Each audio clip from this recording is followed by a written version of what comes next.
সকালটা শুরু করলাম মায়ের সাথে বসে গল্প আর চা দিয়ে। তারপরে ডিম সিদ্ধগুলো খেলাম। না, আমি একা সবগুলো খাইনি, মা মৌ সবাই খেয়েছে।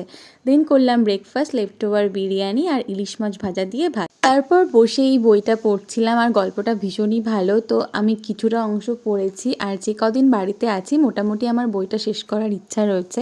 তারপর গেলাম একটু রান্নাঘরে, মা কি রান্না করছে সেটাই দেখার জন্য। আর মা এখানে বানাচ্ছিল টমেটো সস। দেন আমি স্নান করে স্কিন কেয়ারটা কমপ্লিট করে নিলাম। তারপরই মা আমাকে খেতে দিয়ে দিল। আর আজকে লাঞ্চে ছিল সর্ষে পাবদা, লেফট ওভার শুক্তো আর কুমড়ো শাক ডালের বড়ি দিয়ে।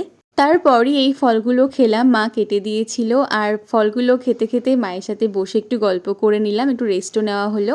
তার কিছুক্ষণ পরেই মৌ এনেছিল চাটনি ফুচকা, আর এই ফুচকাগুলো খেয়ে সবার রিয়াকশান জাস্ট ওয়াও ছিল। ডিনারে আমি সবার জন্য বানিয়েছিলাম চিকেন নাগেটস। এটা আমার ফার্স্ট টাইম ট্রাই ছিল, আগে কখনোই বানাইনি, তো ফার্স্ট টাইম হিসাবে বেশ ভালো খেতে হয়েছিল। আর এটা দিয়ে আজকে ডিনারটা কমপ্লিট করলাম। So that's it for today's mini blog. আবার কাল দেখা হবে, বাই।